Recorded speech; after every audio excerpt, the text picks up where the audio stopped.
공식 팟캐스트 진짜가 나타났다 시즌3 그 첫 번째 방송 시작하겠습니다. 자, 박수! 네, 드디어 진짜가 나타났다 시즌3 다시 시작합니다. 시즌 1, 2에서 저는 진행을 맡은 이동영 작가입니다. 저를 싫어하시는 많은 분들이 계시겠지만 흥행을 위해서 제가 필수적이라고 하는 정무적 판단에 의해서 제가 또 이번에도 맡았고요. 또 정무적 판단이 아니어도 사실적으로 제가 안 하면 할 사람이 없어요. 네, 그래서 제가 했다 이런 말씀드립니다. 자, 저와 함께 이제 진짜 나왔다 시즌3 같이 이제 계속해서 호흡을 맞출 두 분 먼저 소개해드리겠습니다. 자, 서울 강서갑 국회의원입니다. 자, 당 대변인으로 맹활약해주고 계시는 금태섭 의원님. 예, 안녕하십니까. 시즌 1, 2를 아주 성황리에 마친 진짜가 나타났다 시즌3에 참여하게 돼서 대단히 영광입니다. 오늘 당대표님도 와 계시는데 앞으로 제가 아는 모든 비밀을 여기서 털어놓고 가겠습니다. 예. 대변인 역할을 맡으셨으니까 예. 그렇죠? 더 좋은 얘기 우리 꼭 다른 장소가 아니어서 여기에서 좀 많은 얘기 좀 해주셨으면 바람이고. 알겠습니다. 자, 그리고 또 한 분 소개해드리겠습니다.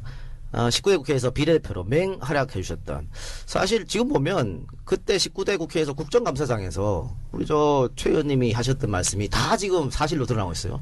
그때는 뭐 여당에서 의혹제기다 뭐 근거 없는 이랬었는데, 자, 최민희 의원 나오셨습니다. 네, 최민희입니다. 저는 낙선 국회의원인데요. 그때 이완구 총리가 저에게 문고리 3인방이 너 노리니까 그만하라고 세 번째 얘기할 땐 들었어야 됐을까요? 예, 근데도 계속 폭로를 그 몰래카메라부터, 예, 그리고 침대 3개, 그렇죠. 그리고 지금 안가에 들어갔을 거라고 추정되는 살림살이 일체를 계속 폭로하다가 제가 킬러 공천 대상이 됐습니다. 어쨌든 낙선하셨는데 이번에 그 당의 디지털소통위원회 부위원장으로 돌아오셨어요. 네. 이게 상당히 중요할 것 같아요. 네, 그래서 이 디지털 팟캐스트부터. 부분. 네. 네. 그래서 본인이 직접 출연을. 그러게 저 왜 출연했는지 모르겠어요. 지금 촛불. 팟캐스트를 하고 계시죠 또. 본인 이름 걸고. 민정당. 비밀이에요. 거기 성적이 어떻습니까? 많이 됐습니까? 저 고점 찍었을 때 15위 찍었는데. 야, 15위. 오. 그럼 이 팟캐스트 목표는 한 5위권. 어때요? 저야 1위죠. 오늘 추 대표님 1위? 나온 이 방송은 그냥 처음에 슉 1위 찍는 거. 요즘 1위 찍으려면요. 300만 다운로드 나와야 됩니다. 갑자기 말이 없으셨어. 네, 어쨌든 열심히 해주시고요. 자, 원래는 이렇게 저하고 세 명이서 진행을 하게 됩니다. 매주 7시 반 EJ 안가에서 공개방송으로 진행이 되는데, 오늘도 공개방송인데 오늘은 많은 분들은 참석하지 못했습니다. 그 시간 관계상 어제 갑자기 이제 이게 하기로 결정됐기 때문에 홍보할 시간이 없어서 많은 분들 못 오셨는데, 그래도 어떻게 알고 이렇게 치워주신 여러분들 대단히 감사드립니다.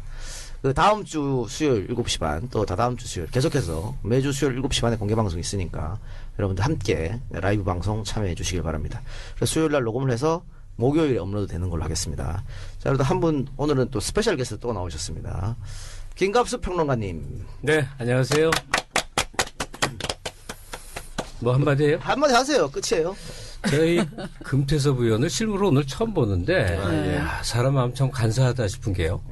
제가 별로 좋아하지 않는 분의 비선실세였을 때는 자기 생긴 것도 밉더라고. 근데 오늘 딱 보니까 너무 훈남이야. 이제 원래 훨씬 더 잘생겼는데 오늘 많이 감춘 겁니다. 네. 그래서 입장 따라 어떻게 이렇게 생긴 것도 달라 보이냐 하는 생각을 하면서 보고 있었어요. 그 김갑수 씨는 뭐 사석에서 한 얘기입니다만 정권 교체를 위해서 무엇이든지 하겠다고 말씀하신 적이 있습니다. 뭐 늘 그런 생각이에요. 늘 그런 생각입니까? 예. 이 방송에 출연도 그런 겁니까? 이거야 뭐 그냥 그 정도. 아니, 흥행이 어쨌든 첫 방인데 흥행이 되면 그것도 일조하는 거죠. 그렇죠. 몸 바쳐서. 근데 저 몸 바쳐서. 예언 같은 거 잘 안 하고 안 맞고 좀 하나 맞은 거 있죠. 그 이동영 씨 기억나나 몰라. 네. 새누리당 당대표로 이정현이 딱 되는 날 우리 같이 있었죠. 같이 있었죠. 예. 네, 만세. 너무 잘 됐다고 그랬죠. 예. 제대로 됐죠. 예. 앞으로도 그분이 계속 새누리당을 이끌어주셨으면 계속 이끌어주기 바랍니다. 그 유영아 변호사는 계속 변호를 했으면 그렇죠. 좋겠어요. 엑스맨 같기도 하고 말도 그러는데. 예, 그리고 오늘 또 한 분의 스페셜 게스트입니다. 사실 그 진짜가 나타났다 시즌3를 잊게 하신 분입니다. 7개월 동안 중단됐었는데 이분의 어떤 강력한 리더십과 카리스마로 다시 시작하게 됐습니다. 더불어민주당 당대표 추미애 대표 나오셨습니다. 네, 안녕하세요. 반갑습니다. 진짜 대표죠. 그 진짜 대표지. 네. 요즘 그 시대 화두가 네. 촛불 정신이에요. 아까 이동영 작가께서 싫어하는 분도 있겠다라고 좀 잘난 척을 하셨는데 이 시대는 자기 자신을 태우는 때입니다. 네. 오, 대표님. 준비한 오. 멘트 같기도 하고. 네. 자기를 태워서 새로운 시대를 열자이거든요. 네. 네. 그래서 오늘 더불어민주당의 공식 팟캐스트 진짜가 나타났다 시즌 3 첫 방송 지금부터 시작하겠습니다. 저 시키지도 않았는데 네, 막 하고 있어요. 최고위원회 할 때도 그렇게 하십시오. 최고위원회 시작하겠습니다. 아, 다들 좋아할 것 같은데. 제 영역을 맞아. 지금 침범하셨어요. 그래서 사실은 준배 대표님을 전 EJ에서 먼저 대표되기 전에 후보 때 네, 이제 도와주려고. 초청했었는데 네. 그때 제가 굉장히 뻣뻣하게 인사를 했습니다만 오늘은 90도로 숙였습니다. 네. 당대표가 되셨기 때문에 확실히 그런 모습을 보여드려야 되는 거고 어쨌든 오늘 많은 말씀 부탁드립니다. 아유. 사실은 우리 대표 비서실에서 뭐 이런저런 얘기는 좀 안 했으면 좋겠다라는 얘기를 했습니다만 다 필요 없다. 난 모든 얘기 다 하겠다. 이렇게 말씀하셔가지고 고맙습니다. 그게 소통 아니겠습니까? 이 방에 들어서는 순간 예. 다 없어지는 거죠. 예. 네. 아니 근데 추미애 대표님 원래 분위기가 인상이 그래요. 네. 뒤에 뭐 꾸물꾸물 가리고 있는 그런 느낌이 네, 전혀 네, 없죠. 네, 네. 그참 미덕이에요. 네. 그런데- 아유, 어떻게 관상도 잘 보시고. 저기 궁금한 게 네. 그 팟캐스트를 빨리 부활시켜야 된다. 네. 왜 그렇게 생각하셨죠? 우선 그 당이 좀 역동적일 때 항상 승리했거든요. 자빠지고 실수도 하고 또 그랬을 때 잘해보겠다 하는 그런 용심도 생기는 건데 당이 그냥 고인물처럼 그냥 가만 관리한다고 해서 되는 건 아니었어요. 그래서 좀 부족한 점이 있더라도 또 설사 실수할 때가 있을지라도 우리가 말할 건 말하고 지를 건 지르고 네.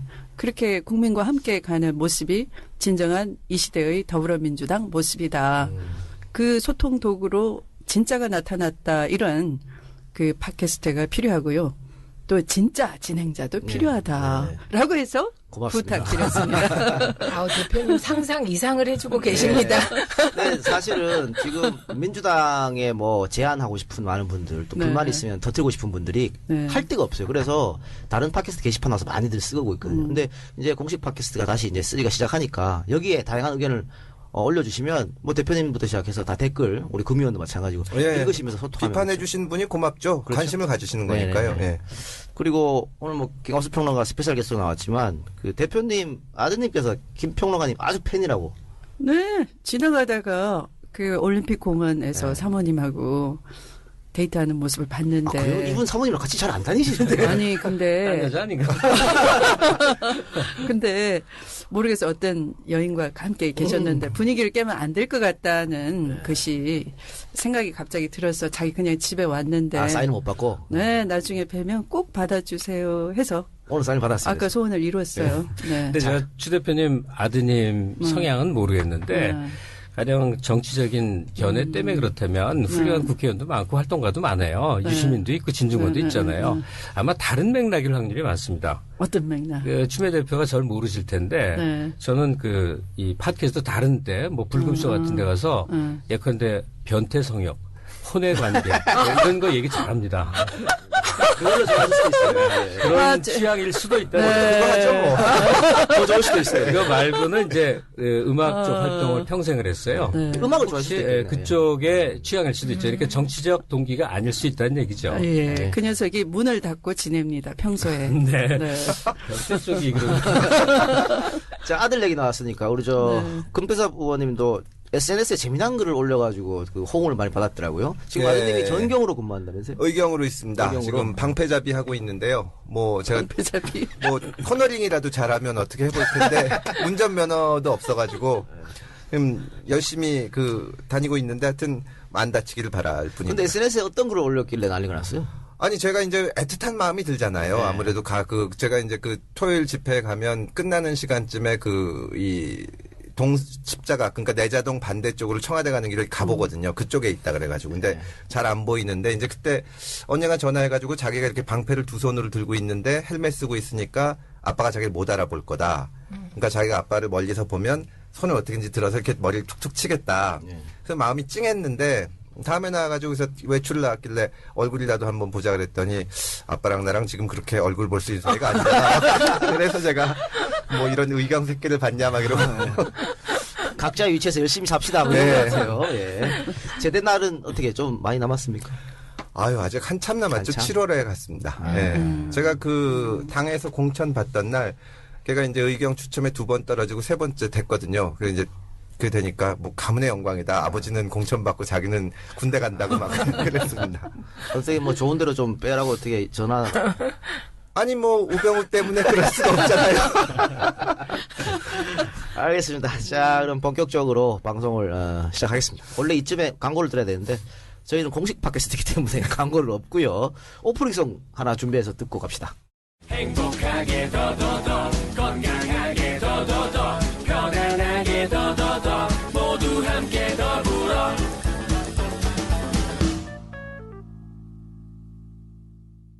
네. 자, 오늘 그 어렵사리 우리 저 김갑수 평론가 모셨으니까 김 평론가님은 사실은 뭐 팟캐스트를 워낙 많이 들으시고 또 출연도 많이 하시잖아요. 팟캐스트가 어떻게 미치는 영향이라 그럴까요? 저는 뭐 청와대 관계자로부터 들었거든요. 지난 총선 패배는 팟캐스트 때문에 졌다라고 하는 일부분이겠지만. 그러니까 조중동 종편 대 팟캐스트가 싸워서 지난 총선 때 팟캐스트가 이겼다 뭐 이런 판정하죠. 그래서 자기만의 한정된 세계의 그 매니악한 그 컬트적인 세계라고 여겼다가 야 이게 장난이 아니었구나. 팟캐스트에 참여한 사람들로만으로도 선거 지형을 바꿀 수 있구나. 네. 여기까지 이제 왔어요. 근데 지금 우리가 2016년 후반부 박근혜 탄핵 국면이라는 거는 좀 몰상식한 대통령을 하나 몰아내는 수준이 아닌 전면적인 시대 교체 욕구에 직면해 있잖아요. 여기까지 어떻게 왔을까 했더니 말이 열린 거예요. 팟캐스트라는 통로로 사람들이 말하게 되고 듣게 되고 담론에 살이 붙고 또 살이 붙고 이런 과정 중에 있는 것 같아요. 그래서 요새는 이제 팟캐스트 식상하다고 그래요. 나오는 사람 계속 또 나오고 똑같은 소리 또 하고 그렇죠. 그래서 제가 4개를 해요. 이게 과정적인 문제예요. 네. 옛날에 한 10여 년 전에 서프라이즈라는 사이트를 열심히 들어온 분들이 많을 거예요. 노무현 대통령을 지지하는 사이트인데 그때 그 변희재가 또 열혈 노빠였어요. 그렇죠. 별거 그렇죠. 모르는 네. 분들이 많더라고. 근데 하루에 100만이 되들고 거기에 올라오는 글을 제가 밤새워 읽던 사람인데 이 세상에는 이렇게 식견이 있는 사람이 이렇게나 많았구나. 정말 탄복과 감탄의 연속이었었어요. 근데 그 사람들이 다 모래알처럼 흩어지고 세상에 일배만 있는 것 같았지만 이제 다시 기회가 왔는데 이 팟캐스트라는 걸로 우리가 만들어야 될 새 세상 그것은 우리 80년대에는 뭐였냐면 그 운동권 서적에 있는 그림대로 세상이 만들어져야 되게 자기를 헌신한다, 복무한다고 생각을 했는데 지금은 안 그래요. 맨 땅에 뭘 만들어가는 세상인데 아마도 팟캐스트는 한국이라는 사회가 이제부터 다시 어떻게 건설되어야 할지에 기초적인 토론을 하는 공간이 될 것이다. 그 얘기가 아주 재미있는 형태로 일어날 테니까 제가 또 연설을 하고 있네. 네, 짧게 이게 해주세요. 지병이야, 네. 지병. 그러니까 네. 팟캐스트 참여자가 다변화되는 게 현재 이 과정이지만 뭐 별로 그건 문제 삼지 말자. 처음에 출발할 때는 다 이래요. 그래요. 지금은 이제 한 300에서 500만까지 참여하죠. 예, 그렇죠. 이게 이제 지난번 DJ 주진우 편이 지금 500만을 넘었거든, 다운로드가. 그러면 그런 거죠. 그 500만들이 듣고 느낀 바를 주위에 전파해서 말하면 거의 전국민 대상이라고 그렇죠. 봐도 될 만한 규모가 이제 된 거죠. 이제 다운로드 500만이면 500만이 다운받은 건가요? 사람 수로 따지면 제가 5번쯤 받은 것 같아요. 중복은 체크가 안 됩니다. 다른 컴퓨터로. 네, 이렇게 더 자꾸 이렇게 많이 듣게 하려고. 네. 감사합니다. 네, 하여튼 뭐 외국에서도 상당히 많이 들으니까 그건 다 나오거든요. 중국, 뭐 일본 몇 명 더 듣는 거 다 나오니까. 근데 뭐 팟캐스트가 지금은 활성화됐지만 이것 말고 또 새로운 매체가 등장하면 팟캐스트는 또 자연히 또 사라질 수도 있고 그런 겁니다. 근데 지금 어쨌든 민주당은 이걸 좀 활용했으면 하는 바람이고 그래서 네, 추 대표가 이걸 빨리 해라라고 했던 것 같아요. 근데 추 대표께서는 사실 후보 때부터 국민과의 소통을 강조하셨고 온오프 네트워크 정당을 이루겠다 내가 네. 대표가 되면 네. 그렇게 강조하셨고 아마 팟캐스트가 그 출발점이라고 보는데 네. 그 사실은 대선이 내년 12월에 있을 걸 예측하고 이제 서서히 만들어 나가겠다고 말씀하신 거잖아요. 네. 근데 지금 상황이 좀 바뀌었습니다. 어떻게 될지 달라졌어. 모르는 네. 상황인데 네. 이 온오프 네트워크 정당의 준비는 어떻게 좀 잘 되고 있습니까? 네, 바로 우리 옆에 예. 네, 최민희 의원님이 추진력 그러면 우리 당에서 제일 갑니다. 네, 든든합니다. 그래서 제가 믿고 그냥 실무를 다 의존하고 있어요. 네. 그러니까 지금 디지털 부위원장, 위원장은 유영민 위원장. 네. 두 분하고 소통은 잘 되겠죠. 그게 문제야. 소통 잘 잘 됩니까? 예. 그러니까 이건 팟캐스트 말고 또 다른 어떤 온오프 네트워크 어떻게 됩니까? 뭐 SNS를 활용한다든가 이런 거 지금 다 추진하고 있는 겁니까? 예, 다 추진하고 있고요. 저희가 일단 제일 중요한 건 만남의 광장을 만들어야 되는 거거든요. 그래서 팟캐스트 먼저 시작한 거고 그다음에 앱을 만들어서 앱에 모여서 놀자. 그래서 지금 앱 개발이 지금 이렇게 착착 진행되고 있습니다. 그리고 더 나아가서 이미 온라인 입당법이 통과됐잖아요. 그래서 이제 이런 그 만남의 광장, 대화의 광장이 열어지고 나면 이제 온라인을 통해서 많이 저희 당에 들어와 주십사고 추 대표님 중심으로 진행할 겁니다. 그 좀 아쉬운데 제가 아주 옛날부터 그 집회에 언제나 나가는 사람이에요. 네. 머릿수 하나 보태로 군중 속에 항상 있는 스타일인데 이번 촛불 집회 이제 4차까지 있고 앞으로 이제 또 있을 텐데 이게 꺼지지 않는 불꽃일 게 딱 체감으로 와요. 굉장히 한동안 이어질 거예요. 결과가 어떻게 되든 아주 행복하고 그런데 야 너무 놀라운 사람들이 있는 거예요. 이런 집회 같은데 절대로 나오지 않을 사람들. 한 번도 그렇습니다. 나왔을 리가 없은 사람들. 심지어 제 여동생도 나왔는데 이게 뭐 홍해가 갈라진 현상이에요. 뭐 말이 안 되는 사람이 나오고 있거든요. 그다음에 어린애들, 학생들이 나왔는데 너무 행복한 거예요. 얘네들 외치는 게.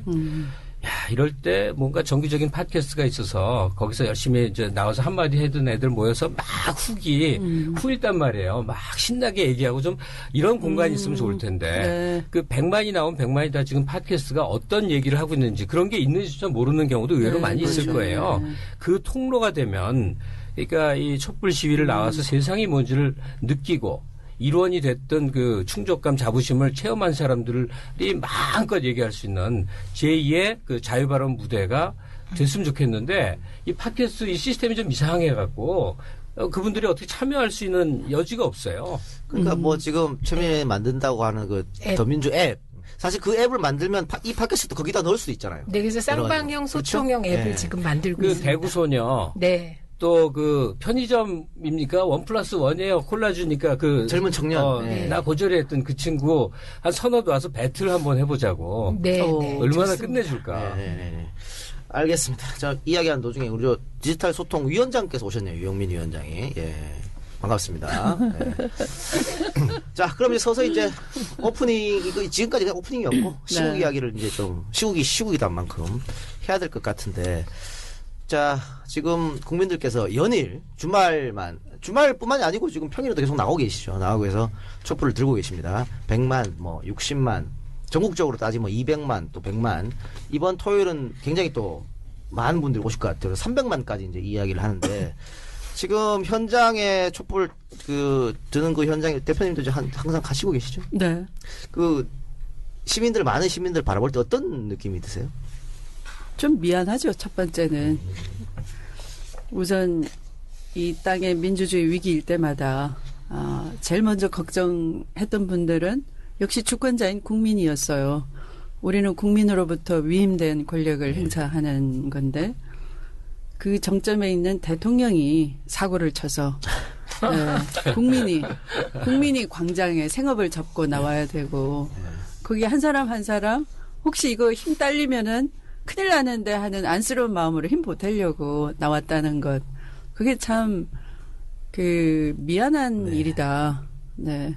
근데 추 대표님 너무 미안해 하시지 말고요. 네. 왜냐하면 운동이 부족한 사람이 운동이 되는 곳이고 무엇보다 시위 현장은 다 여자 사귀는 데입니다. 너무나 많은 커플들이 그 공간에서 이루어지거든요. 아 그래요? 네, 그럼요. 저는 이제 하면서 여기 방청하러 오신 분들 중에 결혼한 팀이 3팀이나 계세요. 아 그래요? 서로 몰랐는데 자리가 없으니까 합석하잖아요. 네. 그 합석에서 한 2시간 동안 눈이 맞았다. 눈이 맞는 얘기도 듣고 이야기도 하고 커피도 마시고 하다 보니까 한 3커플 돼요. 네, 우리가 셋 다 여기 나오라고 해야 되겠네요. 그러니까 촛불 집회장에서 만난 여친 남친들이 서로 제일 근사한 거예요. 뭔가 뜻을 같이 한 거, 큰 틀의 뜻을 같이 했기 때문에 같이 목매어 박근혜 퇴진도 외치고 하야송도 부르고 공연도 보다가 어떻게 하다 보니까 그냥 같이 계속 동선을 따라 다니는 사람이 생겨 저절로. 그러면 다음에 약속도 하고 다음 주에 또 토요일 날 나오기로 하고 그런 관계들이 얼마나 멋진 건데요. 그 시국 이야기를 좀 하려고 그러면 또 연애나 변태 얘기가 좀 빠지시나요? 자, 금태섭 의원님께 이제 전문가시니까 또 당에 또 뭐 특검 뭐 무슨 뭐 맡으신 것 같은데? 뭐 이런 거 저런 거 하고 있습니다. 그렇죠? 예. 아무래도 검사 워낙 많이 시켜주셔서 예. 검사 출신이니까 그런 것 같은데. 자, 대통령이 이제 검찰 조사를 받지 않겠다. 본인이 임명한 또 예. 믿지 않겠다. 공정성이 뭐 훼손된다. 이런 얘기를 했습니다. 그리고 이제 검찰 수사를 안 받을 것 같아요. 그럼 특검 수사는 받을까? 이런 걱정이 좀 생깁니다. 어떻게 보세요? 그것도 전혀 알 수 없죠. 왜냐하면 검찰 수사를 성실하게 받겠다고 했거든요. 예. 이번에 검찰 수사 끝나고 나서 우리 당의 이제 평가가 대표께서 말씀하셨지만 대통령은 0점이고 검찰 수사는 50점이다. 제가 옆에서 보는데 진짜 혀를 깨물고 싶은 게 사실 정말 문제가 많았거든요. 검찰이. 예. 그동안 빵점 이하였는데 그나마 어쩔 수 없이 정말 있는 거를 가지고 또 이제 가릴 수가 없으니까 해낸 게 현재 수사 결과인데 그거를 가지고 수사를 안 받겠다고 하시니 특검 수사를 만약에 받으려고 한다면 특검에서 박근혜 대통령 아무 잘못도 없고 지금까지 너무 훌륭하게 해오셨다고 얘기를 해야만 나가겠다는 건지 정말 뭐 예측이 안 됩니다. 네. 예. 그러면은 검찰에서 어떻게 강제 수사 얘기도 나오고 있던데 가능하리라고 보십니까? 원래는 사실 이 정도 되면 대통령이 나와 주셔야 됩니다. 검찰도 할 만큼 했고 사실 뭐 이 법률가라면 누구나 알지만 이걸 어떻게 안 나가냐. 오죽했으면 그러니까 어떻게 보면 검찰이 공소장에 대통령이 공범이라고 쓰기 전에 예. 변명할 수 있는 찬스를 준 거거든요. 네. 말도 안 들어보고 할 수는 없는 거니까. 근데 지금 그래가지고 검찰로서도 어쩔 수 없는 상황에 몰려 있는데 생각하기는 싫고 정말 요즘 검사들 얘기 들어보면 자기네들이 도살장에 끌려가는 소같다. 하기 싫다. 그렇겠지만 강제 수사를 고려하고 있을 것이고 해야 된다고 생각을 합니다. 네. 네. 근데요. 예. 저는 이번에 박근혜 대통령 보고 되게 이상했던 게요. 검찰이 박근혜 대통령을 이제 피의자로 규정하고 네. 나니까 검찰 수사를 거부했잖아요. 그럼 그 전에 검찰하고 짰다는 거잖아요. 봐주기로. 그런데 약속대로 안 봐주니까 저렇게 화를 내시는 거잖아요. 그리고 이제 대표님 정치 이렇게 오래 하시면서 공약을 어기는 사람들은 정치인 중에 많잖아요. 네. 그런데 사과하면서 한 약속을 어기는 정치인도 있었나요? 아, 날카롭네요. 지금 보면 그 사과도 다 거짓말이에요. 네. 네. 검찰 공소장 보면 다 다 거짓말이죠. 거짓말이에요. 네. 사과도. 네. 그렇게 된 건데 어때 금 의원님께서는 검사 출신인데 우리 대표님 또 판사 출신 아니에요? 네. 그래서 제가 여쭤보는데 네. 일각에서는 지금 최순실, 정호성, 안종범이 다 이제 재판을 받아야 될 거 아닙니까? 근데 이 세 사람이 박 대통령하고 다 공모로 엮여져 있단 말이죠. 그럼 재판 받을 때 증인으로 대통령이 이게 나와야 되는 거 아닌가 이런 얘기가 있어요. 그 본인이 정말 이 재판에 판사라면 증인으로 부르시겠습니까? 어떻게? 가능한 상상입니다. 네. 네. 그리고 이제 헌법상 대통령의 특권이라는 게 내란 외환죄를 제외하고는 재직 중에 형사상의 소추를 받지 아니한다. 네네. 이렇게 돼 있어요. 불소추 특권이에요. 그러면 금태섭 우리 대변인이 말씀하신 것처럼 수사에 있어서 헌법적으로 제약은 없어요. 강제 수사도 가능한 네. 것이고 당연히 아직 기소가 안 됐으니까 이 공범 피의자로서 기소되지 않은 입장에서 증인으로서도 소환이 가능한 거고요. 증인으로 불렀는데 응하지 않는다. 그러면 구인도 가능한 거고 한 가능한 거죠. 거. 네. 네, 구인이라는 건 영장을 판사가 발부해서 잡아오는 겁니다. 예. 예. 그걸 강제로. 거부하면 대통령 거부할 것 같은데. 아니 강제 뭐 구인할 수 있어요? 그 구인이라는 건 강제로 하는 강제로. 겁니다. 거기에 예. 대한 특권은 없는 거죠. 예, 그래요? 없습니다. 네. 예. 안 나오면 또 물론 뭐 그 경호처를 동원해서 막고 있습니다. 그래서 하기는 어려울 것 같긴 정말 한데. 사상 최초가 너무 많이 너무 많아서 바뀌었잖아요. 어떻게 이게 네. 뭐 이게 전례가 없으니까. 아니 사실 국가기관인데 검찰이 거기서 나오려는데 안 나가는데 만약에 법원에서 발부한 영장을 들고 대개 경찰관이 가거든요. 네. 경찰관이 청와대 정문에 갔는데 거기서 막으면서 나는 못 나오겠다 그러면 정말 이 나라 꼴이 웃겨지는 거죠 진짜. 예. 자, 그리고 결국은 뭐 스스로는 안 내려오겠다는 생각 같아요. 그래서 역공도 펼쳐가는 것 같은데 그러면 결국은 탄핵으로 가야 되지 않겠냐 이런 말이 있는데 그 검사 출신을 보기 어떻습니까? 물론 탄핵 사유에 지금 해당합니다. 근데 저희도 그런 게 참 탄핵이라는 거는 사실 그 우리가 다 지금 다 모든 국민이 아시고 계시지만 9명의 헌법재판관 중에 6명이 결정하는 거거든요. 이분들은 선출되신 분들이 아니에요. 네. 사실은 지금이라도 좀 그 뭐 최후의 뭐 책임감 같은 게 있으면 자진해서 퇴진하시는 것이 훨씬 바람직합니다. 근데 그걸 안 하겠다니까. 예. 저 탄핵을 하려면 두 가지 산을 넘어야 되지 않습니까? 새누리당 의원들이 20여 명이 동참해야 되는 거고. 근데 그거는 어렵지 않을 것 같아요. 지금 보니까, 새누리당 보니까. 근데 두 번째는 이제 그 헌재에서 과연 이것을 어떻게 통과시킬 것이냐. 이 문제인데, 그 평론가로 봤을 때는 어떻게 생각하세요? 헌재가 어떤 결정을 내릴까? 그야 뭐 이제 여론 따라갈 텐데 그렇게 대통령 때도 이제 탄핵 그 기각시키라고 막 시위 무지하게 많이 나왔었잖아요. 이번에 이제 탄핵 이제 통과시키라고 또 많이 나오겠죠. 근데 제 생각은 탄핵이 돼도 좋고 또 안 돼도 괜찮은 것 같아요. 안 되면 안 되는 대로의 그 상황을 한번 머릿속에 그려보자고. 네. 다시 말해서 야권에게 절대로 나쁜 그림이 아니에요. 그러니까 야당 왜 탄핵 이것도 통과 못 시켰어 하고 비난의 화살이 몰아칠까? 그렇지 않을걸요. 네. 그러니까 어쨌든 시간을 좀 끌려고 하는 것 같아요. 청와대에서는. 임기 채우고. 그렇죠. 근데 네. 뭐 그래서 특검 결과를 다 보면 뭐 180일이니 뭐 어쩌고저쩌고 나가지 않습니까? 근데 특검 결과를 안 보고 지금 이 상황에서도 할 수 있는 거 아닙니까? 탄핵은? 아니 근데 제가 지금 오늘 사실 들으러 왔지만 조금만 여기는 의견이 하세요. 있어서 네. 그런데 우리는 지금 두려움을 벗어나는 과정인 것 같아요. 한마디로 소소한 거 얘기합시다. 그 김대중 대통령을 방송에서 언급할 때 김대중 대통령은 이렇게 표현했어요. 예? 예. 노무현 대통령은 아예 신문에서 대통령자 안 붙여서 노 이렇게 표현했어요. 정말 뒷골목 형씨들이 얘기할 때 최 이렇게 할 때 완전히 바닥에 내려놓고 그랬어요. 이명박 때도 뭐 이명박 대통령 그렇게 했다 그랬어요. 지금 어떻게 그동안 어떻게 언급했죠? 박근혜 대통령께서는 이렇게 하시었다. 네. 완전히 이 평양 북한 조선 이 노동당 방송처럼 우리가 됐잖아요. 이게 어떻게 되는 거냐면 제가 자꾸 상징 조작이라는 말을 쓰는데 그 숲속에서 동물들이 조류들이 자기 이제 싸움이 붙게 되면 깃털을 확 이렇게 키웁니다. 깃털을 확 키워서 등치를 크게 보여갖고 전 사회가 이 박근혜식 트릭에 얼어붙어 있었던 거예요. 뭐가 굉장히 힘이 세고 굉장히 그 레이저라고 표현해. 그냥 제가 보기엔 맹한 눈초리인데 레이저라고 그래서 뭐 무서워하고 뭔가 어마어마한 힘이 뒤에 있는 것처럼 생각을 해왔던 거예요. 거기에 콘크리트 30%라고 하는 것이 항상 이 백업이 된다 하니까 더 우리에겐 두려움과 공포. 박정희 때부터 이어져왔던 심리적 공포가 이 박근혜의 냉정함과 뭐 막무가내 이런 것 속에 통용이 됐어요. 그러니까 지금 검찰 조사에 안 나간다. 이 막무가내. 그것도 그 연장이고 앞으로 이어질 탄핵 과정에 대해서도 그 이어지는 거 연장일 텐데 이제 우리가 한번 보자고. 대통령직이 유지되려면 지지와 사랑, 대통령이라는 지위의 법적 권한과 또 권위 이런 것들이 기반이 되는 다 깨졌거든. 하나도 남아있지 않아요.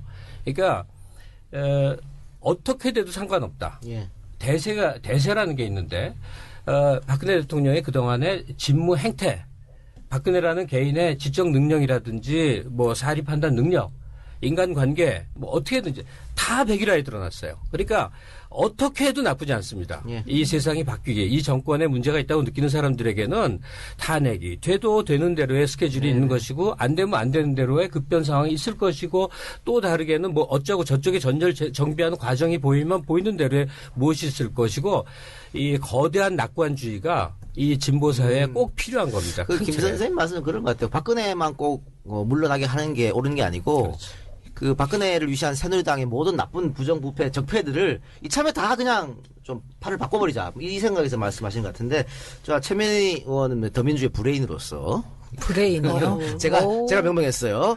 그 빨리 그렇습니다. 하루 빨리 탄핵을 가야 된다. 네, 저는 더민주가 그렇게, 네. 아니면 뭐 천천히 가야 된다 이게 양론하는 것 같은데 어떻게 생각하세요? 저는 뭐 그거는 빨리 진행할 수 있으면 빨리 하는 게 네. 좋다. 근데 그 빨리의 기준이 저 계속 주장하고 있습니다. 탄핵 의결 정족수 3분의 1을 빨리 채워서 아예 발의부터 의결 정족수로 하자 이렇게. 근데 저는 진짜 궁금한 건 이제 추 대표님께서는 아니 저야 평양조선 방송으로 승진을 해야 되기 때문에 네, 그렇게 하고 좋죠. 제가 이렇게 하니까.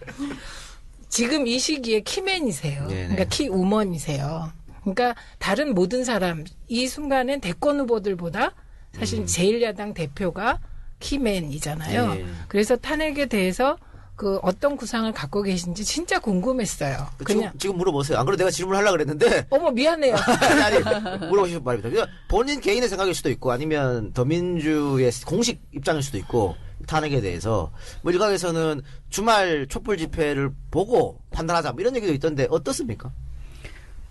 우선 저는 대통령이 퇴진을 해야 된다. 먼저 퇴진에 방점이 가 있고요. 대통령이 스스로 내려오지 않을 때는 역시 국민이 주권자로서의 결단은 대통령 끌어내려라 인 거 아닙니까? 그러면 그것을 대의기관인 헌법기관인 국회가 수행을 해야 되는 것이고, 그러니까 퇴진 다음 단계가 탄핵인데 26일까지는 시간을 드리고자 합니다. 예. 네, 그게 바로 26일까지는 네, 국민이 그렇게 명령하시는 거니까요. 그런 다음에 이제 지금 그 탄핵에 대해서는 사실은 탄핵의 결론에 이르기까지는 상당한 우리가 아까 말씀을 김갑수 선생님께서 잘 주셨는데요. 우리가 허무주의를 경계해야 될 것 같아요. 우리는 이렇게 촛불을 들고 나왔는데 국민은 할 만큼 했다. 이제 정치권이 알아서 해결하라. 라고 하면은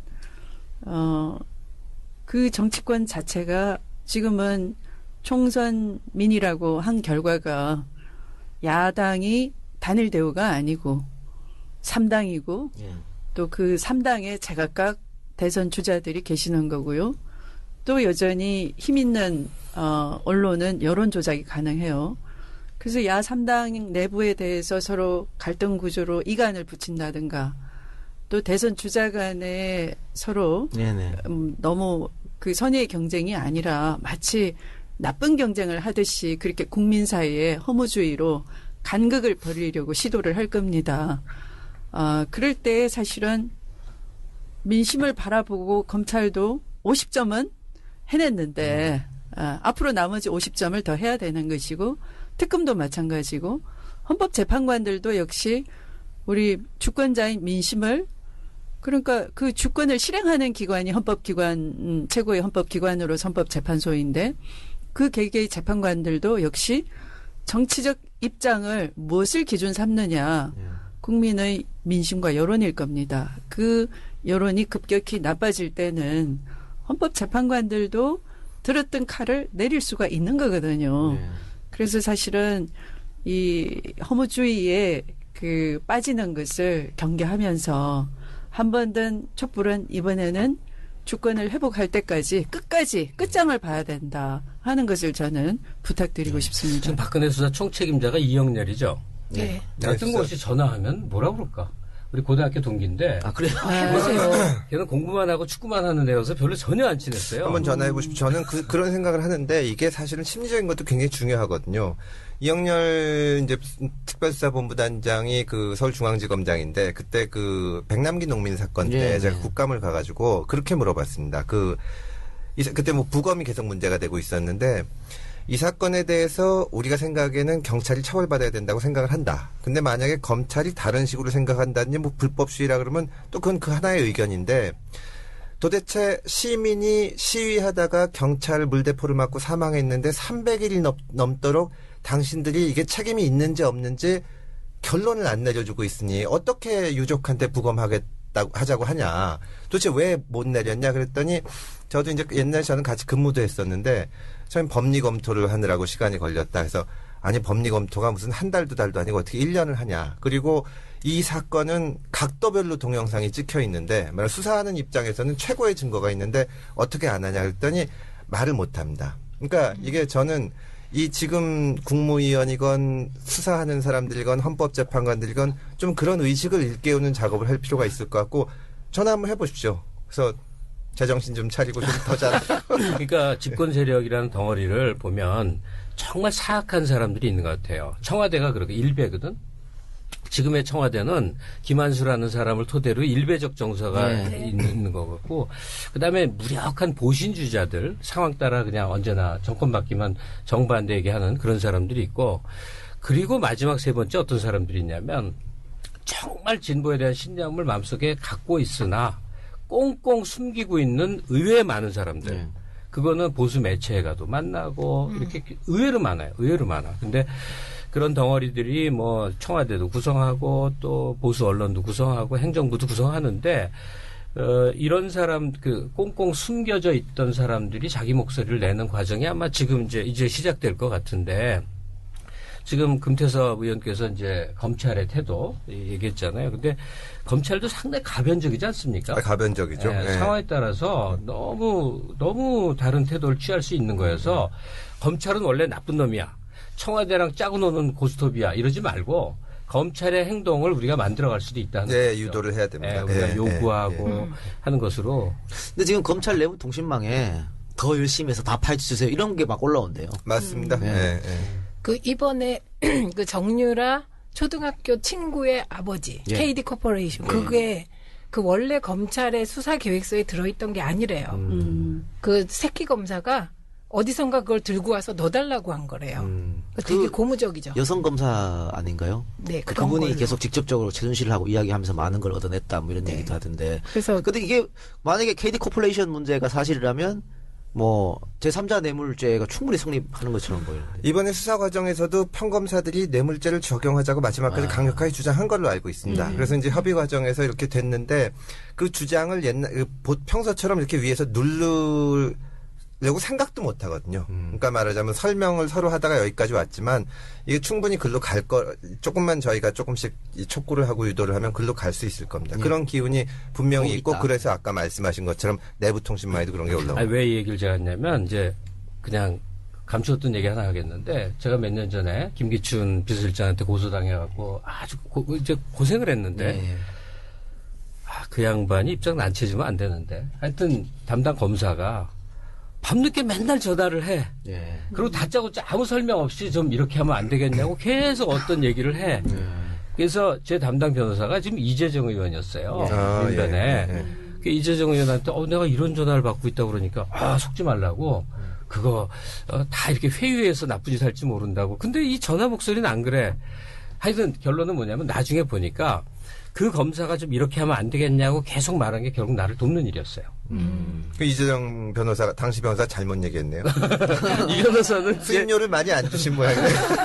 좀 그땐 앞뒤를 알기가 어려웠던 상황이었는데 그래서 나중에 어떻게 해서 그 검사의 신상을 좀 알았어요. 예. 누구한테 들었어. 그러니까 어떤 판사한테 들었어요. 그랬더니 그 학생운동 꽤나 했던 사람이더만요. 근데요, 저는 부처에 있어요. 예, 요즘 그 검찰을 비판하는 것 중에 검찰이 조직보위 논리 때문에 대통령을 버렸다 이런 말 하잖아요. 근데 저는 조직보위 논리라도 좋아요. 네네. 대통령 버리고 철저하게 수사했으면 좋겠어요. 그게 조직보위 논리가 목표만 어때요? 그래서 정권 교체해서 네. 그다음에 검찰 개혁하면 되는 거 아니겠습니까? 그쵸. 예. 그렇죠. 네. 자, 우리가 그 탄핵 얘기하다가 또 갑수형이 쓱 다른 데로 끌고 가갖고 그랬나? 쭉 한 10분 동안 다른 얘기 했는데 그러면은 어떻게 이렇게 뭐 결론을 내리면 되겠습니까? 그 이번 주말 촛불 집회까지 좀 사태를 좀 보다가 그때까지도 박 대통령이 뭔가 결단을 하지 않으면 다음 주에 탄핵을 발의하는 게 더민주의 입장이라고 보면 됩니까? 제가 보충 설명을 잠깐 드리면 어제 저희 의총 끝나고 얘기를 했는데, 네. 뭐 탄핵 추진 당론으로 정하면서 그 기구 만들겠다고 해서 저희가 오늘 탄핵 추진 실무 준비단을 만들었거든요. 그래서 이 준비는 계속 해나갈 겁니다. 지도부에서 이제 민심이랑 이런 거를 보고 판단을 하실 거고요. 그래서 제가 지도부한테 여쭤봤는데 왜 쑥 끼어들었어요? 아니, 대변인 총알바지라서. 아니 보니까 심리 대변인. 그리고 이분이 보니까 출세하겠어요. 우리 지내요. 어머니가 이걸 들으셔야 되는데. 아니 추 대표님. 금태섭 의원이 어떤 사람이에요? 어머 대변인. 그 평을 한번 해주세요. 지난번에 네. 광주 비엔날레에 있었어요. 그런데 요즘 그 대통령이 이 유명 연예인 3명을 대니까 이 중에 누가 제일 마음에 드냐 그러니까 누구를 언급했다고 하잖아요. 네. 현빈인가? 현빈이죠. 현빈하고 네, 네. 조인성하고 네. 송중기인가? 송중기. 네. 네, 현빈으로 하겠습니다. 호호호 하셨대잖아요. 그런데 그 비엔날레에 홍보대사가 현빈이어서 왔다고요. 금 대변인이 현빈은 앞에 앉고 앞줄에 앉고 금 대변인 뒷줄에 앉았는데 나오면서 하는 말이 어땠어요? 제가 현빈보다 더 잘생겼죠. 아니, 그렇게 말씀하시면 그런 사람이었군요. 공항에 가서 아니 제가 이렇게 미움을 받는 그러면 지금 이 말씀 아니 저는 충분히 동의합니다. 또 잘생겼어요. 네. 네, 그래서 나가겠습니다. 저한테 물어봐 주세요. 현빈하고 정우성하고 금태섭 중에 누구를 하겠습니까? 답은 알겠는데 어떤 사람을 설명할 때 그의 인물을 돋보여 얘기한다는 건 그 사람을 상당히 디스하는 거죠. 원래 다른 게 강조돼야 되는데. 여러 가지로 디스하시는 거 같아요. 네. 아니 근데 추 대표께서 그 남자 미모에 관심이 좀 있으시죠? 제가 뭘 얘기하고 싶어서 물어봤냐면 네. 저는 이제 정말로 정치를 안 할 사람이에요. 기질이 그래요. 그렇기 때문에 좀 자유롭게 말하는데 민주당 공식 팟캐스트에서 이런 얘기하니까 좀 웃기다. 뭐냐면 민주당 의원들을 보면 요즘은 정말 안 먹어도 배불러요. 그 의원들의 자질이나 훌륭한 분들이 태도나 많습니다. 이렇게 괜찮을 수가 없는 거예요. 저도 정치 과정을 오랜 고등학교 때부터 봤어요. 이상하게 관심을 갖고. 그러니까 야, 특히 초선들 보면 끝내줍니다. 정말 전투력 있고 다 괜찮은 사람들이 너무 많아서. 근데 조자룡도 보이고 장비도 보이고 다 보여요. 유비는 내 누구라고 말 안 하겠지만 이제 있어요. 제갈공명이 누구지 하면서 봐요. 근데 금태섭 의원이 항상 그렇게 전 장비예요. 근데 아니 조자룡하세요. 전 장비가 좋아요. 네. 성과로서 아직 제갈공명 역으로서의 금태섭 모습을 아직 못 봤는데 이미지가 계속 그렇단 말이에요. 감사합니다. 네, 우리는 제갈공명이 나타나면 밝히겠습니다. 지금 시중에 그 유행하는 영어 단어가 뭔지 아세요? 뭡니까? confirm 받아오세요.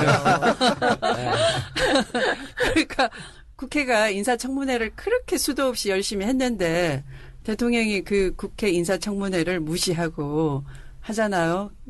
그리고 결론은 최 선생한테 컨펌 받아오세요.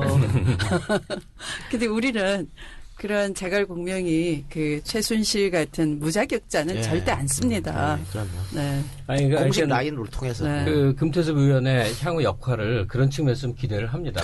갑선생님이 사실은 처음 방송 딱 오프닝 하자마자 옛날에 싫어했다고 그랬잖아요. 누구의 비선 실세였을 때 근데 싫어했어요. 사실 이재에서도 그 의원이 상당히 많이 까였어요. 까였고 박경미 의원도 사실 좀 많이 까인 분 중에 한 분인데 요즘 금태섭 의원, 박경미 의원 너무 잘하는 것 같아요.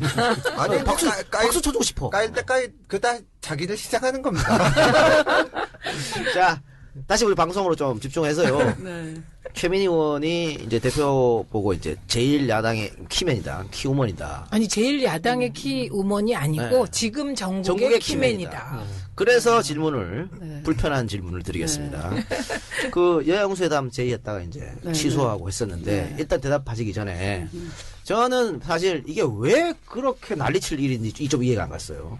제가 발표 나고 바로 종편에서 하필 딱 그 시간에 방송을 했거든요. 근데 저는 이거 너무나 당연한 거라고 얘기를 했습니다. 왜냐하면 그 더민주가 그렇게 함으로써 정당성과 명분을 확보하는 것이다. 추미애 대표가 설마 대통령한테 가갖고 딜을 하겠느냐? 당연히 물러나라. 그럼 출세하시겠네. 대변인 감사합니다.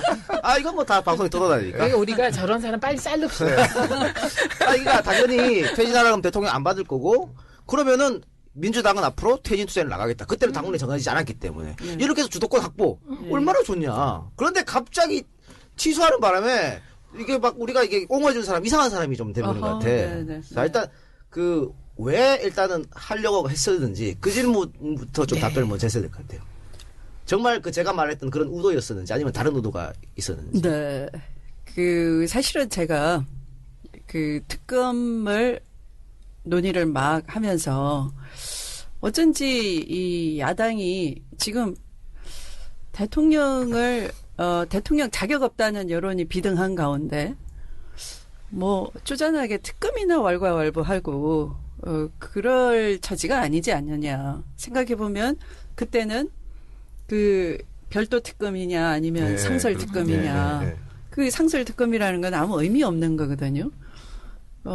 대통령이 무슨 특별검사를 따로 이 게이트에 대한 특별법을 만들어서 수사받지 않은 이상은 다른 건 아무 의미가 없었어요. 그래서 그 논의를 중단시키고 그리고 이제 당내에 다양하게 대통령 이선 후퇴 이런 것도 내치 배치와 구분도 안 될 뿐더러 그 한계가 어디까지냐. 그리고 특히 외교는 자기를 따를 자가 없다라고 확신하고 있는 대통령이 망가뜨린 게 많았잖아요. 옷은 많이 입으시죠. 네, 네. 그래서 이런 다양한 논란을 잠재우고 대통령 퇴진이라는 국민의 요구에 부합하기 위해서는 당론이 빨리 결정이 돼야 되는 것인데 그 전에 야당 대표로서 우선 최선은 다해보자. 최후 통첩은 해야 되지 않겠느냐. 대통령 보고 자격 없다 내려오라라고 하려면 야당 대표가 그 대통령은 정치를 십수년을 했지만은 늘 이 신비에 쌓여 있었어요. 또 언론이 제대로 대통령이 무슨 생각을 하는 분인지를 밝히길 꺼려한 그런 그러니까 신비주의에 그 가능했던 건 언론의 협조가 있었기 때문이에요. 그래서 어느 누구도 대통령에 대해서 그 심중이 어떠한 것인지 인식이 어디까지 가 있는지 확인하는 사람도 없고 말해주는 사람도 없었던 거죠. 저는 그건 지금까지도 그렇다고 생각해요. 지금도 모릅니다. 네. 그래서 그것은 사실은 당내에서는 그 전부터 같은 여자끼리 좀 만나서 네. 대통령을 좀 올리기도 하고 호소도 하고 그 감정선을 건드리면 안 되냐 그렇게 얘기하더라고요. 근데 그렇다고 제가 그냥 그것을 당장 할 수 있을 것처럼 그렇게 하겠다라고 할 수는 없는 거고 어떤 국민 여론의 비등점까지 올라왔을 때는 그걸 가감없이 전할 수 있는 그 누군가의 역할이 있어야 된다라고는 저도 동의를 했어요. 그래서 이때쯤은 그런 어떤 불상사가 생기기 전에 그런 얘기를 할 때가 왔겠구나. 그래서 사실은 그런 제의를 한 것인데요. 그 제의를 전격적으로 하지 않으면 아무 의미가 없어요. 왜냐하면 이 3당 사이, 야 3당 사이에 사실은 이 협력할 건 따로 있는 것이고 그러나 또 독자적으로 단판으로 하지 않으면 안 되는 성격의 주제가 있는 거잖아요. 이것은 정말 흉금을 터놓고 당신은 더 이상 대통령으로서 자격이 없습니다라고 국민이 얘기하는 것이고 나는 그걸 전하러 왔습니다. 이러저러 합니다. 그리고 하신 일은 이런 일은 결함이 있는 것이고 잘못된 것입니다. 여태까지 못 들은 얘기가 있다면 이런 얘기도 있다는 것을 설복을 해야 될 거 아니겠어요. 그래서 그거는 이런 다자회담 형식으로 되는 게 아니죠. 그건 주장만 있는 것이지. 그래서 정말 흉금을 터놓는 그런 얘기를 할 그 누군가가 있어야 된다면 제가 그 역할을 할 수밖에 없겠구나였는데 이제 그것이 이제 야 3당 사이의 역학관계에서 이제 훼손이 되면서 추진 동력을 잃어버린 거여서 믿어주신 이 작가께는 대단히 이상한 사람 됐어요. 그래서. 근데 제가 그건 다 좋은데 왜 전격 제안을 했냐 논의 없이 그 얘기를 질문하려고 했는데 지금 다 하셨어요. 그럴 수밖에 없었던 상황입니다. 근데 뭐 금의원은 의총에 참여하셨죠 그때. 예, 그렇습니다. 예. 의총의 대부분의 의원들이 격렬하게 반대를 그렇지는 않았습니다. 않아요? 예, 그렇지는 않았고 이제 여러 가지 의견이 있었는데 제가 보기에는 상당수 의원들은 이미 대표가 약속을 하셨고 또 이제 생각을 해보면 거기에 대해서 찬성하는 사람도 있고 반대하는 사람도 있어요. 있겠죠. 그 시점에서 이제 뭐 영수회담을 해야 되냐 말아야 되냐. 근데 나름 대표가 고민이 있어서 하신 거고 했으니까 쭉 가야 되지 않냐는 의견도 많았는데 그때 또 이제 반대하는 의견들도 있고 그분 반대는 원래 목소리가 크잖아요. 그러니까 대표 입장에서는 그런 거를 다 고려해야 되니까 해서 이제 안 가시게 된 거. 그래서 여쭤봅니다. 그 어쨌든 본인이 그렇게 선택을 했는데 일단 다른 야당에서 반대를 했고 그런데 난 그것도 웃긴 게 지금 보면 박지원 대표가 또 사자 용수회담 제안했어요. 그러니까 이것보다는 오히려 그때 해서 주도권을 더민주가 갖고 오는 게 맞았다고 생각하는데 어쨌든 저도 사자 용수회담 그렇죠? 그렇게 뭐라고 했는데, 얘기는 안 하겠습니다. 철회를 하셨단 말이에요. 네. 전 이것도 조금 불만이에요. 아니 한번 결정해서 하시면 되지 뭘 그렇게 우총에서 난리진다고 그걸 철회를 합니까? 그 대표로서 좀 카리스마가 부족한 거 아닌가 이런 생각도 들어요. 네, 그게 디스를 당할 때는 뭐 사정없이 당해야 되는 거죠. 그 사실은 이제 그 과정에서 대통령 퇴진 하야라는 말도 아깝다. 그건 뭐 본인이 스스로 그 왕조 시대에 여왕처럼 행세를 했기 때문에 지금 국민 주권 회복 선언이라는 민심에는 하야라는 용어 자체가 어울리지가 않는다. 그래서 퇴진 당론으로 이제 당론이 급격하게 수렴이 다 됐어요. 그리고 그게 공개가 됐어요. 그러면 어차피 퇴진을 설복을 해서 퇴진의 대통령 결심을 받아내는 과정은 여러 가지가 있을 거 아닙니까? 그러면 그 과정이 다 생략된 채로 결론만 가지고 결론이 먼저 있으면 상대방을 설득할 수가 없는 거죠.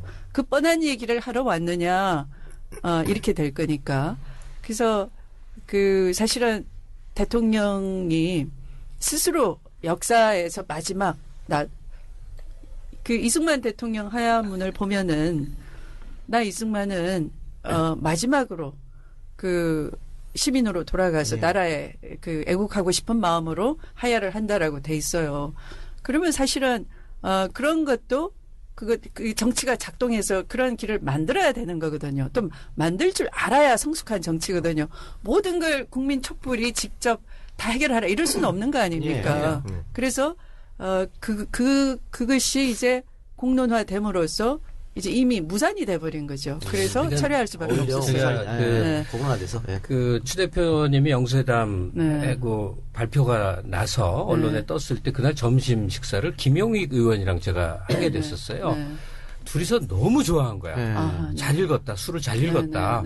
이게 그러니까 추 대표님이 그다가 다음날 뻥하니 엎어지는 거 보면서 이게 뭐지? 이렇게 됐었어요. 근데 이제 전후 과정은 뭐 다 알고 지금 또 설명까지 해주셨으니까 이거는 팟캐스트 듣는 분들한테 좀 하고 싶은 간곡한 얘기가 있는데, 그러니까 추 대표님 앞에 계셔서 그런데 그 결기 있게 이제 해오는 그 과정에 대해서는 뭐 굉장히 신뢰와 찬사를 보내요. 근데 좀 덜컥수 하면서 비판도 하고 막 그러는데, 비판의 사유 두 가지가 다 굉장히 생각할 거리가 많아요. 하나는 야권 공조를 깬다라는 이유 때문에 영수회담을 반대했고, 또 하나는 야합을 할지도 모른다 하는 그거 있죠. 하나가 더 있다. 하나는 뭐냐면 이미 다 바닥에 추락한 저 여자를 대통령 대접해 주는 거 아니냐 뭐 그건 이제 너무 억하심장의 얘기인 것 같아. 근데 이제 그 두 가지를 우리가 한번 생각해 봐야 되는데, 야권 공조에 대해서 우리가 너무 신화를 갖지 말았으면 좋겠어요. 야권 3당도 어차피 대선 과정에서 경쟁을 해야 됩니다. 그리고 당 3가 있어요. 그러니까 제1야당으로서 이 국면을 전환시켜야 될 그 상황이 될 때는 독자적인 행동을 어차피 할 수밖에 없는 겁니다. 한 당이 아니거든. 그다음에 그 야합 가능성은 그냥 TV나 사진을 놓고 추미애 대표 얼굴을 한참 들여다보시라고. 야합할 사람이 많네요.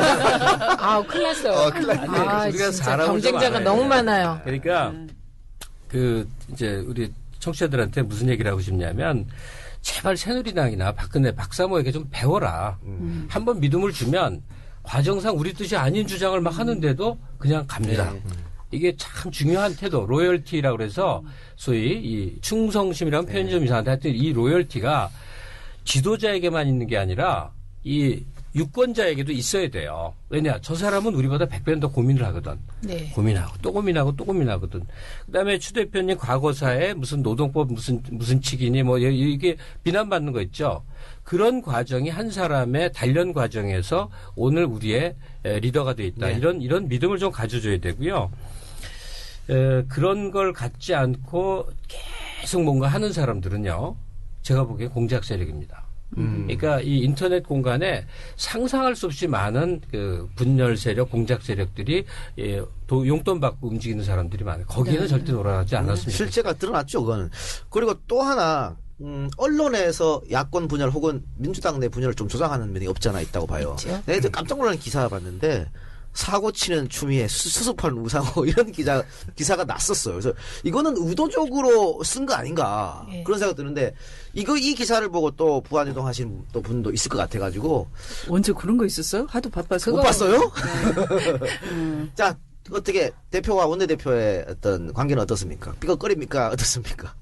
원내대표는 최고위원회에 들어오는 그 최고위원의 역할을 또 겸하고도 있어요. 그래서 늘상 소통이 되고 있죠. 뭐 그래서 뭐 지금 그런 건 아니, 정말 이간계입니다. 예. 그리고 뭐 김갑수 선생님 팟캐스트 얘기했지만 팟캐스트에서도 추미애 대표 그 양반을 상당히 비판하는 팟캐스트가 있었고 저처럼 옹호하는 팟캐스트가 있었거든요. 그러니까 팟캐스트를 청취하시는 분들이 하나만 듣지는 않거든요. 잘. 이것도 듣고 저것도 듣고 하다 보면 그러면서 다양한 정보와 의견을 종합해서 본인들이 판단하시는 거죠. 또 우리 팟캐스트 아마 더민주 공식 팟캐스트이기 때문에 당원들이 아마 가장 많이 들으실 것 같아요. 그러면은 추미애 대표가 생각했던 오해를 이번 기회에 또 풀 기회가 되지 않았나. 그리고요, 저는 이번 과정을 보면서 영수회담이라는 표현을 단독회담으로 바꾸셨는데 대통령 만나는 게 무슨 뭐 엄청난 일인 것 같은 분위기에 대해서도 좀 약간 반감이 있었어요. 예, 그래서 좀 대통령은 제1야당 대표가 필요하면 사실 언제든 만날 수 있고 그건 뭐 박지원 대표도 둘이 만나셔도 되는 거 아닌가요? 예, 그래서 그런 생각도 좀 들었어요. 예, 박근혜 정부 처음 들었을 때가 새정치민주연합이었고 그때 당대표가 김한길 대표였었는데 김한길 대표가 박근혜를 면담 신청을 해서 만나냐 아니냐가 몇 달 걸린 대화제거리였다니까. 그렇죠. 맞아요. 너무 우스운 일이에요.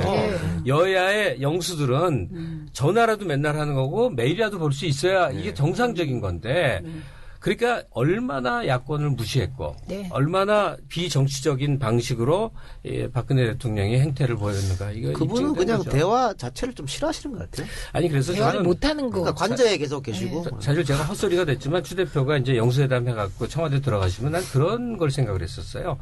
회담이 아니고 기자 앞에 악수한 다음에 그다음에 단둘이서 한 10시간 밥 먹으면서 울면서 웃어가면서 언니 동생 해가면서 하루 내좀 있었으면 했었어요.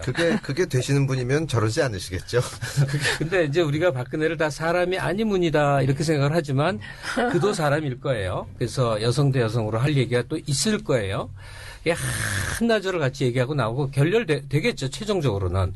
근데 그런 그 일종의 살풀이 같은 걸 한번 하셨으면 얼마나 좋았을까. 그 인터넷에 재미난 글 올라오셨는데 봤는지 모르겠는데 그 결렬 이제 취소하기 전에 대표님께서 용서를 하겠다고 했을 때 인터넷에 이제 추미애가 박근혜를 만나면 그렇게 얘기를 한다는 거죠. 내가 어젯밤 꿈을 꿨는데 최태민이 내 꿈에 나왔다. 그러면서 박 대통령 하야하라고 말하라고 지시했다. 그래서 그 얘기하면 박근혜가 바로 하야할 것이다. 이런 재미난 의견들도 좀 있었던 것 같아요. 그만큼 좀 화제가 돼서 이런저런 이야기 나온 것 같은데 자 어쨌든 탄핵 국면이니까 또 많은 분들이 궁금해하시는 거 탄핵을 발의를 하게 되면 대통령 직무가 정지될 테고 그러면 황교안 총리 그러니까 박근혜 아바타라고 하는 황교안 총리가 직무 대행하는데 그거는 또 하나의 최악이 아니냐. 그래서 먼저 총리를 교체해야 된다라는 주장이 있습니다. 그리고 또 다른 야당에서 그걸 얘기하는 것 같아요. 근데 이것도 일부에서는 말이 안 된다는 게 박근혜가 그걸 받아들이겠냔 말이야. 내 탄핵을 전제로 교체하자는데. 자, 이 입장에 대해서는 자 먼저 금 의원님은 어떻게 생각하시는지 좀. 그 문제는 그 박근혜 대통령이 국회에 와가지고 총리 추천해 달라고 하면서도 명확하게 그때 말씀 안 하셨거든요. 10분인가 있다가 갔고, 그러고 나서 지금에 와서는, 아니, 총리는 이 박근혜 대통령 퇴진을 전제로 한 게 아니다. 그래서 저희가 그때 제안을 하셨을 때도 추 대표께서 여러 번에 걸쳐서 이게 도대체 무슨 의미냐. 이 선으로 간다는 걸 명확하게 해라. 국정에서 손 떼겠다는 걸 명확하게 하라고 촉구를 했는데 한 번도 대답을 안 한 상태입니다. 저는 거국 내각이나 다 반대하는 입장인데 목표는 단 하나 박근혜 대통령의 조기 하야고 그리고 그러니까 임기가 단축된 조기 대선이에요. 그런데 그 과정 동안에 저는 야권이든 혹은 민주당은 좀 참여 좀 안 했으면 좋겠어요. 무슨 소리냐면 그게 3개월이건 6개월이건 심지어 10달이 된다 하더라도 국정을 운영하는 주체가 잠깐이라도 야권으로 이동을 하게 되면 그 모든 똥바가지를 어떻게 감당하려고 하냐 하는 거예요. 지금 우리 눈앞에 기다리고 있는 폭탄들 지금 노출이 안 돼서 그렇지 특히 경제 차원에서 별별 문제가 다 터질 텐데 지금 대통령의 식물이든 은퇴를 했던 임시 대통령이라는 게 있나? 권한대행쯤 되는 사람이 예컨대 추미애 대표님이 그걸 한다고 그래봐. 사람들의 기억 주기는 한 달 이상 못 갑니다. 어떻게 감당하려고 그래요. 그러니까 그냥 황교안 씨가 마음에 안 들어도 그 사람이 뭐 무슨 공작을 벌이겠냐고요. 그러니까 황교안 체제에서 선거를 치를 각오를 하시고 대신 몇 개의 중요한 대비책은 해야 되겠죠. 앞으로 내각제든 개헌을 고리로 하는 사람들은 전부 다 새누리에 변형된 이제 의견이다 이렇게 보면 될 것 같아요. 그건 뭐 좀 다르게 나오겠지만 그런 것들을 제어하는 가운데 야권이 국정 운영의 주체로 가능한 대로 참여 안 했으면 좋겠다는 생각이 들어요. 김갑수 평론가 말씀이었고 최민희 의원님. 저는 그 청와대 참 사악하다고 생각해요. 네. 누군지 지금 박근혜 구하기 하는 그룹은 굉장히 사악한 그룹이어서 기댈 것은 야권을 분열시키는데 분열의 방법도 아까 말씀하신 이제 중진급 그 지도자 야권의 지도자라고 하는 분들의 마음의 욕망을 최대한 불살라서 그 욕망이 분열하기를 기다리는 거거든요. 그래서 저는 총리 카드가 그런 카드로 봅니다. 그래서 그리고 논리적으로도 맞지 않아요. 탄핵은 너 안 돼 내려와. 그래놓고 총리는 우리가 황교안 싫으니까 임명할게. 예. 이게 좀 놀부심보 같아서 우리도 저는 그거는 뭐 예. 고려할 카드가 아닌 것 같아요. 자, 추미애 대표님 정리해 주세요. 세 분의 의견을 종합하여 이제 집중은 우선 대통령이 국정에서 손을 떼는 그러니까 하야하는 예. 선퇴진 안 되면 후 탄핵이다입니다.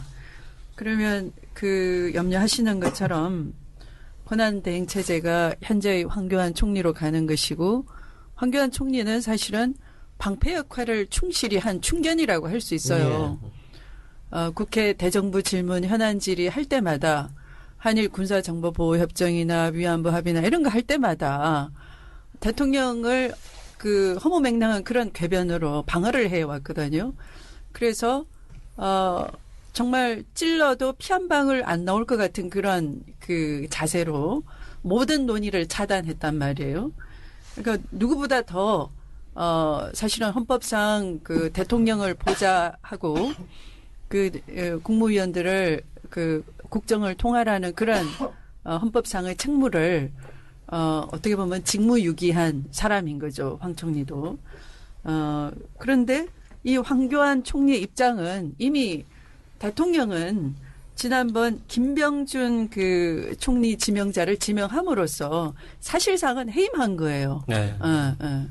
그런데 갑자기 청와대 대통령이 말을 뒤집으면서 아까 종전까지는 금 대변인이 얘기한 것처럼 국회에 쫓아와가지고 국회가 이 국정을 통할하는 통할권을 쥔 총리를 추천해 주십시오. 이렇게 얘기했단 말이에요.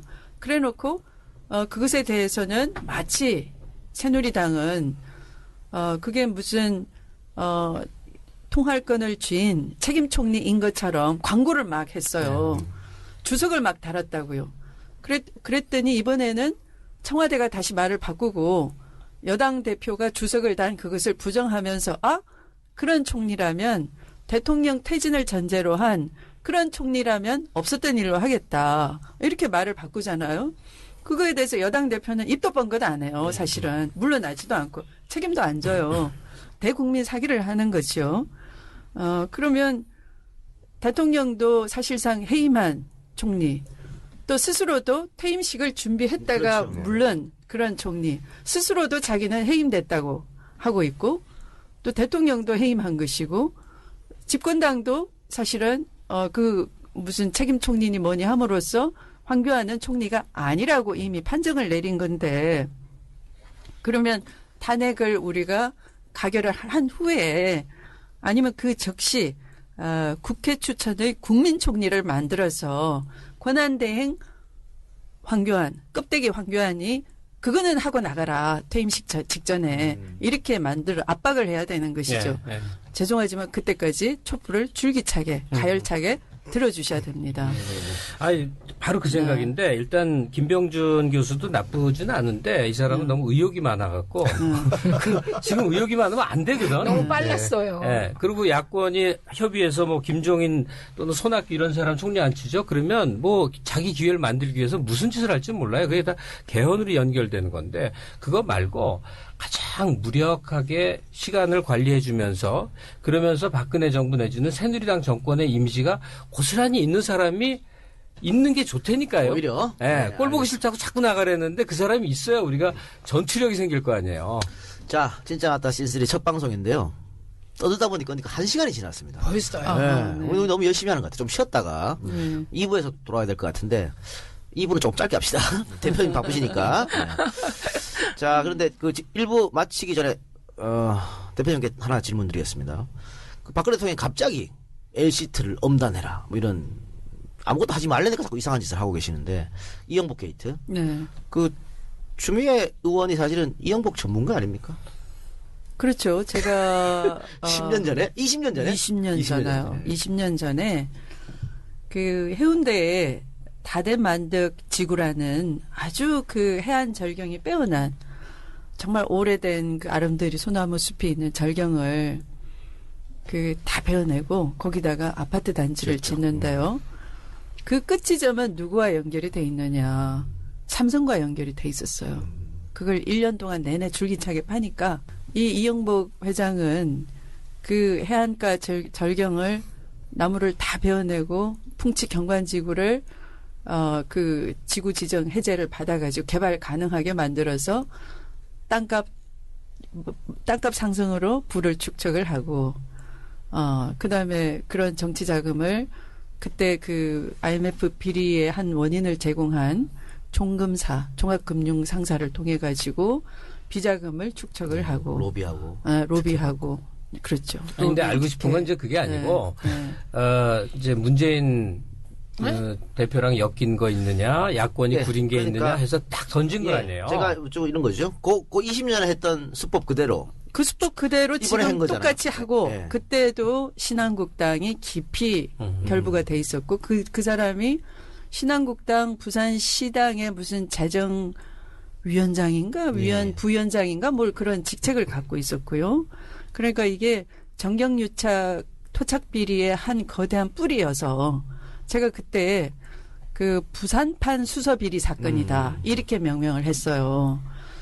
그런데 이 사람의 수법이 20년 후에 그대로 재현이 그렇죠. 되는데 이것은 현재의 정권과 깊이 결탁이 돼 있는 것이지 이 사람이 절대 힘없는 야당에게 땡전 한 푼 주는 사람이 아닙니다. 네. 부산에서 당시엔 한석도 없었는데 누구한테 로비를 한단 말입니까? 그리고 그죠? 현기환 수석을 지금 검찰이 출금했죠. 예, 맞습니다. 그러면 비박을 쳐라 이 소리가 되나? 그렇죠. 지금 그 국면 전환 뭐 이렇게 볼 수도 네, 있죠. 비박을 옥죄는 그런 얄팍한 술책이다. 그리고 이 사람 로비력은요, 그러니까, 그런 금융권, 또 인허가 개발권을 가지고 있는 부산시, 그 다음에, 수사기관인 검찰, 이런 데 로비를 특별히 많이 했어요. 이영복 장학생. 근데 지금 20년 후에도 똑같아요. 네. 그러니까 수법이 수법도 가지고. 20년 전에 최순실 박근혜는 40년 전에. 새마운 그 뭐하고 미르제다이 똑같다는 거야. 결론은 이런 거죠. 이영복이 20년 전에 로비를 어디다 했겠냐고 힘 있는 데다 했을 거 아닙니까? 그렇죠. 신한국당 마찬가지 20년 후에도 힘 있는 데다 로비를 하지 야권에 로비할 이유가 전혀 없다. 없죠. 이렇게 결론을 내리면 되겠습니다. 동영아, 우리도 일찍이 좀 좋은 걸 배웠어야 되는데 겨우 이런 거 배워갖고. 그러니까 옛날에는 시위하다가 여기 와서 팟캐스트로 입으로 시위하시는 거. 그러게 말입니다. 네. 자, 그 1부 시즌 왔다 갔다 시즌3 첫 방송 1부 여기서 마치고요. 저희는 2부에서 뵙겠습니다. 고생하셨습니다, 네 분. 수고하셨습니다. 수고하셨습니다.